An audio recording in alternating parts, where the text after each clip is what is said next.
1970 Plymouth Superbirds. The 1970 Superbird was Plymouth's version of the Charger Daytona Aero car and, like Dodge, it dominated NASCAR until it was banned.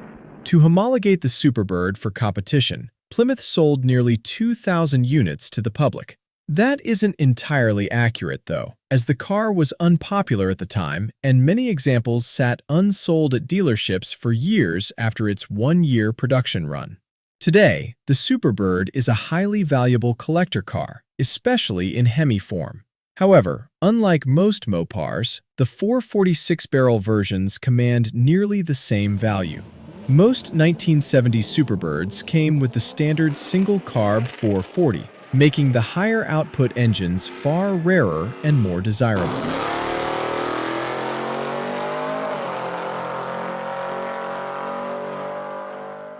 1970 Plymouth GTX.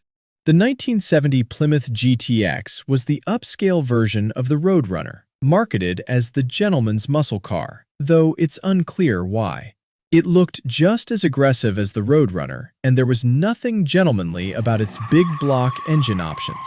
A 70 GTX equipped with either the Hemi or the 446 barrel would demolish nearly any street rival. A 1968 Roadrunner could even be ordered without carpet or a rear seat to save money, so those features were likely considered luxuries on the GTX. Although it was Plymouth's top muscle car in 1970, many buyers opted for the more affordable 446 barrel instead of the expensive 426 Street Hemi. In the classic muscle era, the only thing that really mattered was how well a car could lay down rubber, and the 6-barrel delivered. 1971 Plymouth Roadrunner. The Roadrunner was completely redesigned for 1971, becoming something of a hybrid between the third-generation Charger and the first-generation Challenger. It still looked great, but lacked the boxy, muscular charm of the original. What remained, however, was the optional high-performance V8 that made the Roadrunner a street legend. This was the final year for both the 426 Street Hemi and the 446 barrel, making 71 examples exceptionally rare. 1971 also marked the final great year of the American muscle car golden age, though signs of its downfall were already apparent. Mopar muscle car production dropped significantly, including cars equipped with high-performance V8s. The Roadrunner had been Mopar's best-selling muscle car, typically offered with the Hemi or 446 barrel, but in 1971, only 301 cars were sold with either engine, signaling the end of an era. 1970 Dodge Coronet RT. For some reason, Dodge did not offer the 446 pack in the Coronet RT in 1969, but corrected that in 1970. Unfortunately, few buyers opted for it, as the Super B dominated the 446 barrel spotlight that year. The Super B simply seemed to suit the 446 pack better, while the Coronet RT felt more at home with the Hemi, despite very few Hemi Coronets being sold in 1970. With just over 2,300 Coronet RTs produced in 1970, it was already rare, but only 210 left the factory with the 446 barrel, making it exceptionally scarce. Just 14 were built with the 426 Street Hemi, making those the ultimate muscle car holy grails. A 1970 Coronet RT 446 barrel strikes the perfect balance of aggressive styling and rarity, commanding six-figure prices at auction. 1971 Dodge Charger RT. The third-generation Dodge Charger debuted in 1971 with dramatic Coke bottle styling and exaggerated curves. For years, these Chargers were overshadowed by the second generation, but they have since gained collector respect. In fact, the most expensive non-Daytona Charger ever sold at auction was a 1971 Hemi RT, fetching $550,000.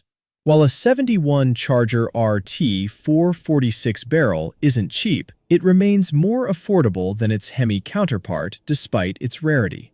third-generation Chargers have come a long way and now rank among Mopar's elite collectibles, with buyers increasingly recognizing the significance of the 446-barrel V8. 1971 Plymouth GTX. With the redesign of the 1971 Roadrunner came a new look for the upscale GTX. Like the Roadrunner, GTX production dropped sharply, especially for high-performance engine options. Still marketed as the gentleman's muscle car, the 71 GTX narrowed the performance gap between the Hemi and the 446 barrel, with both capable of quarter-mile times in the 14-second range. While neither engine officially broke into the 13-second bracket, conservative testing suggests skilled drivers could do so. As the final great year of classic muscle, 1971 saw the GTX bow out in style, and the 446 barrel played a major role in that legacy. 1970 Dodge Charger RT. The iconic second-generation 1970 Dodge Charger RT becomes even more special when equipped with the rare 446 pack. The 1968 to 1970 Charger defined the muscle car era, and while the Hemi version is often considered the ultimate street machine, the 446 pack made it nearly unbeatable and nearly as rare. Charger production dropped sharply in 1970, partly due to Hollywood destroying hundreds of them, making this the rarest year of the second generation. Of the 228 street killer Chargers built that year, only 116 were equipped with the 446 pack. 1971 Dodge Charger Super B.